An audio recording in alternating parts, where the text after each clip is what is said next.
Ladies and gentlemen, I for one am a great believer in common sense approaches to problem solving. There are plenty of problems in this country, there are plenty of problems in our lives, there are plenty of problems in the world, but common sense approaches, which seems obvious, is important. So let's come to our screen so that we can deal with the politics of it a bit later. Okay, so a common sense approach tells you that for the better part of living memory, and I've been in Delhi all my entire life, during the time of November and December, atmospheric conditions cause fog. It interrupts railway trains, it interrupts flights, and I've seen it so bad sometimes that you really can't even get out on the road because you can't see what's going on. This happens. So the primary cause of what you're seeing on your screen, this is a photograph of Red Fort today where you can just see a haze, is atmospheric conditions. But ladies and gentlemen, when you can smell it,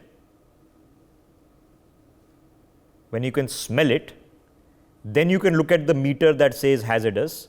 That's not atmospheric conditions alone. Where there is smoke, there is generally fire. Now, for some reason, no one is able to find that commonsensical logic that where there is smoke, there must be fire. Is there a fire around somewhere in India? Yes, there is. A large part of the northwest of the country is literally ablaze. So, could it be a causal correlation? But we are talking about let's shut our engines off at the red light, and these are things that can help. Probably most people would argue that the more you turn your engine on and off, the more you damage your car engine, and how much carbon is actually spent in creating an engine block. It's an open conversation, but I don't want to go into that. Let's just see what we can see. So this is a Red Fort this morning. Okay, that is unpleasant to wake up to. Where is the sun? You can't see it. That's unpleasant, and it's just not fog. There is smoke, as we know. Here's the Qutub Minar. Okay. Now, ironically, in this photograph, and I'm going to try to zoom in. Okay. Have a look at this. The base of the Qutub Minar here, you can hardly see, and this is not taken from a large distance. This is literally taken from down the road. So this is not looking good. This is in the central part of Delhi, okay, near the All India Institute of Medical Sciences. Visibility is really poor. This is Kalindi Kunj. This is across the Yamuna. Yamuna itself is not looking too good right now, but clearly you can't even see the other side of the bridge. This is Chanakyapuri. This is the heart of the diplomatic district of Lutyens, Delhi. Looking pretty bad. This is the Delhi-Meerut Expressway. Again, visibility is not looking good. It's not looking good. This is India Gate. Now, what do I say? You can't see India Gate. You can't see the buildings. You can't see anything. That's unhappy. Okay. So now let's have a examination of what the satellite pictures are telling us. Okay, on the fires that are raging in North India. So, ladies and gentlemen, this is what this every red dot is an individual fire. Okay, so as you can see, this is Delhi. Okay, this is our border with Pakistan. This is Punjab, Haryana, UP. Okay. So I'll let you to judge for yourself. Common sense speaks a lot. This is the 1st of November, so this was 2-3 days ago. Okay, there are fires all over North India, but you can see a particular concentration of fires that is happening here. Now, are we saying that these fires are not producing smoke? I don't know what logic that would be. So clearly they are producing smoke, but okay. This is 5th of November. So this is the latest photograph from today. It's not better, it's worse. Okay, so let me go back. Okay, So at least on the 1st of November, there are some gaps in the red areas. Okay, look at the gaps over here. Okay, now you look at the latest photograph. Those gaps have declined. So it's not better, it's worse.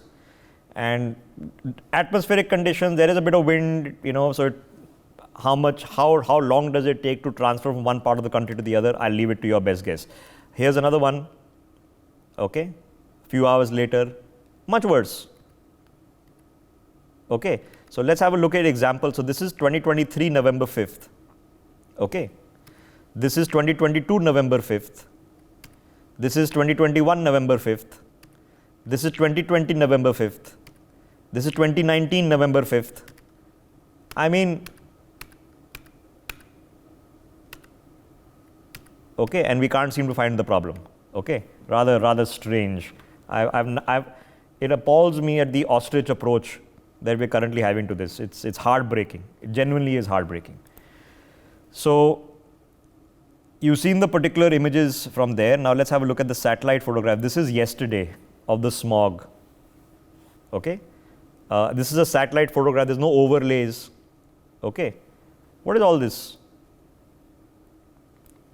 So ladies and gentlemen, this white is cloud. All of this is just haze. If I zoom in,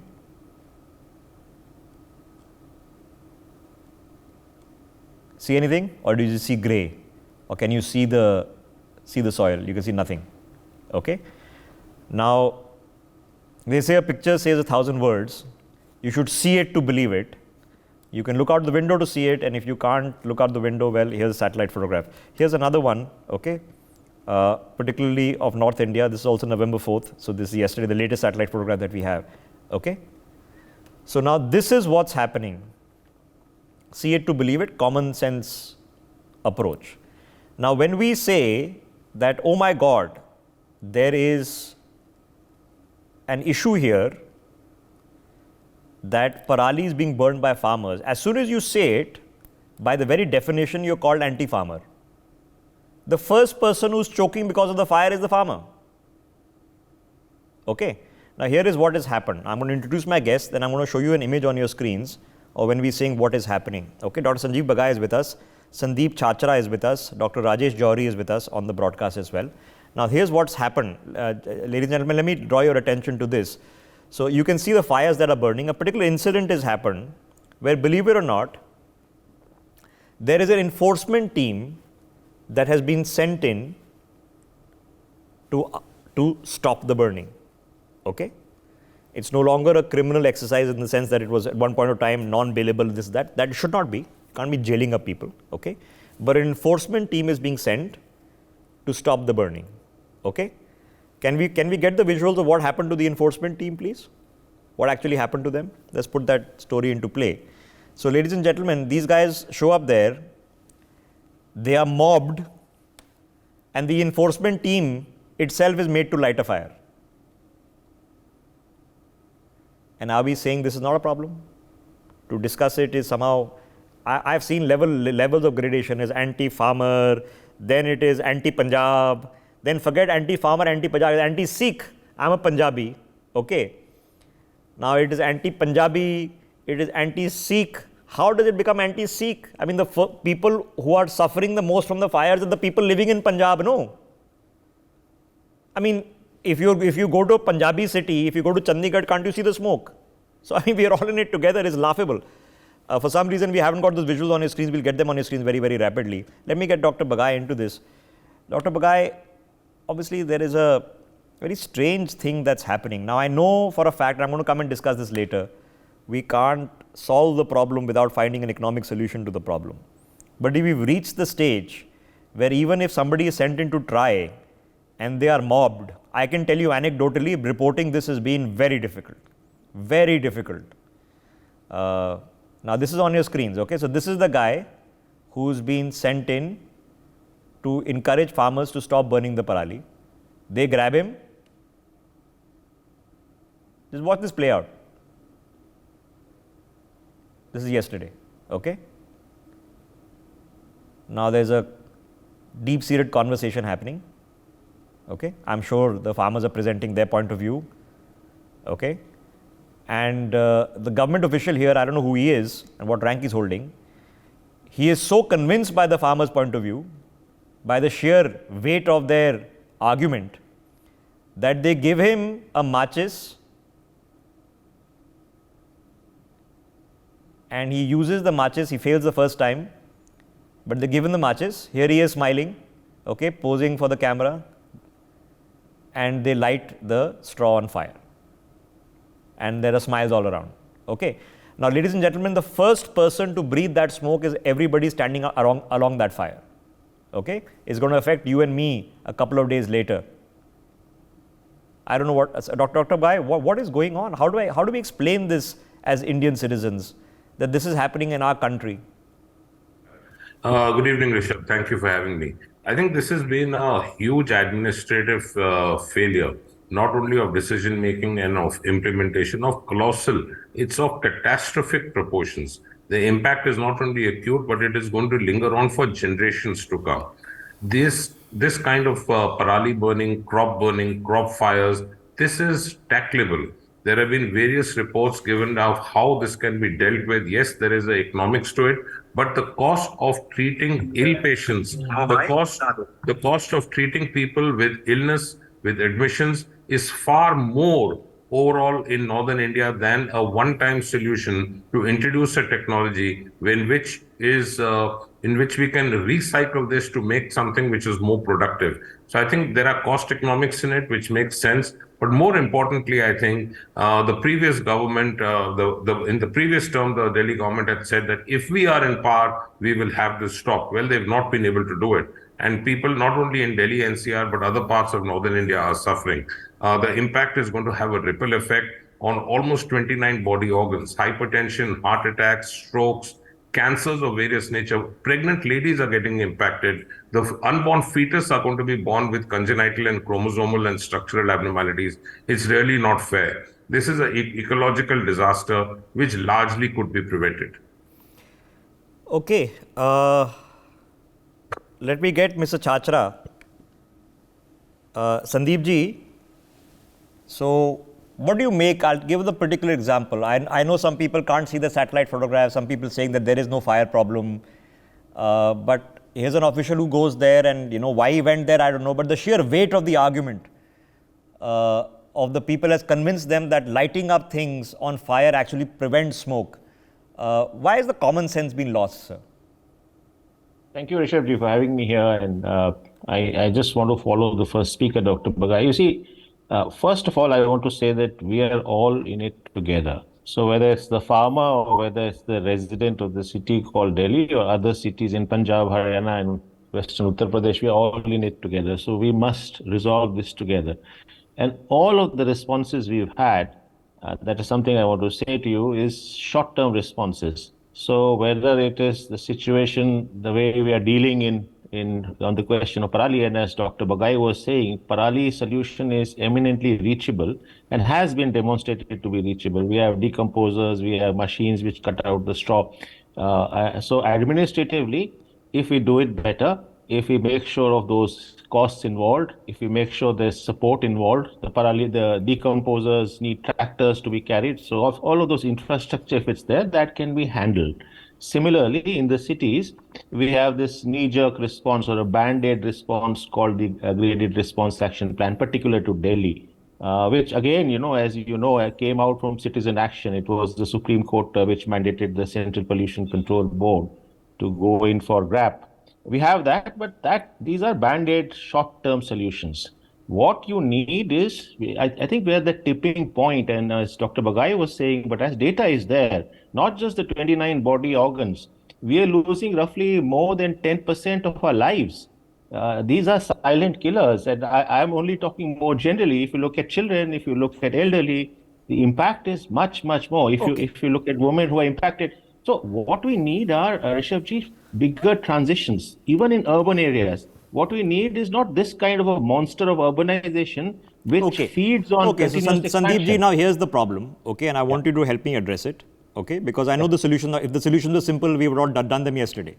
So the problem is this, and let me state it very clearly. unless it makes practical and economic sense for the farmer to have an alternative to burning the parali, he or she will burn the parali. The person who is going to suffer the most is the person in the direct vicinity of where the parali is being burnt. Fact 1, fact 2. Fact number 3, that unless we have a commonsensical approach, we will not find a problem.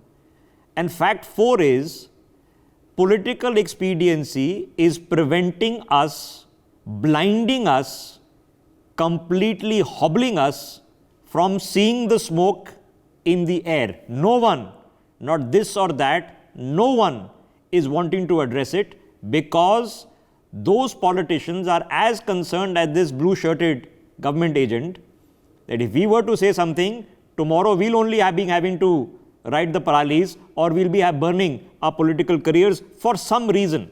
So it's not a political issue that anybody wants to touch literally with a hot spoke. How do we solve it, sir? My view is simple. You see, there is, in our country, on smaller scales, but globally as well elsewhere in the world on some similar scales, are demonstrated practices of what is called agroecological farming, which is in sync with nature. That is economically viable, it feeds people, and that is, of course, climate resilient and long-term, it offers long-term sustainability. This is available. Now, the problem, Rishabhji, is farmers do not want to make the transition, or are afraid of making the transitions, because they do not know what the outcomes would be. They're not convinced of that. Okay, so Sandeep ji, there are two things here. Okay, just two things. I'm just having commonsensical approach, right? At one point of time in our lives, and I'm probably the last generation, and you probably belong to the same, that we remember that trash in our homes, patta and kachada used to be burnt. You once a month, all the leaves that were gathered in the courtyard, you put them together and you set them on fire. You didn't think twice about it, okay? It used to be a habit which is now dead, okay? For most people, even in your house, you are unlikely to be lighting fire in your balcony or in your courtyard. You have a trash disposal system. I know that's a separate complication, but our burnings in our houses have stopped, so it is possible. The number two thing is that let's say LED bulbs. Okay, we all have LED bulbs in our houses. The reason we have LED bulbs in our houses is because they are cheaper, last longer. Simple as that. Okay, so you don't have to convince me to be environmentally sensitive. It economically makes sense to me. How do we check those two boxes, sir?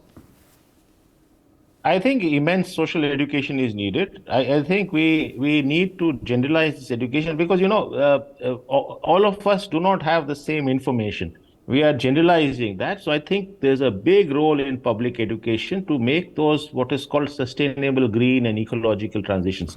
It's good that we've started in schools. So the young people who are in schools are much more environmentally conscious than even mine and your generation, Rishabhji. So I think that's much more needed than it is currently, much more higher scale, much more higher campaigning. I think the second part, and I think that's important, is the citizen engagement, what I call the people's engagement in oversight and monitoring, and their activism on these issues. For instance, it would be quite an important step that if people were to go to courts, if people were to go outside and actually contest on this whole question of how many years they are losing while they are electing these governments. So I think to hold the government to account, these are instruments that are better needed. So one, greater social education, much more public engagement, education. So here's the problem. Yeah, so we are asking the people who are burning the parali to hold the government to account, because the government in the particular state, let's say in Punjab, okay, or anywhere else, is thinking that the farmers, my constituency, as soon as I ask them a question, they take it very personally. They get very sensitive about it, as they have in the past. And then, like I said, it becomes anti-farmer, and now it's anti-Punjab, then it will become anti-Sikh. We know where this goes. So it doesn't make a difference which party it is. Nobody is really speaking about this, and let alone doing anything about it. So let me quickly take some just commonsensical thoughts, because there's a problem. Dr. Rajesh Johari is with us as well. Dr. Johari, obviously something needs to be done, sir. Something has got to change. Something has got to be different tomorrow. It's not my life or your life that is less valuable or more valuable. It's everybody's life, including the farmer who's lighting this on fire. We have to understand what their problems are, and what needs to be done to solve them. We have to find an economic incentive.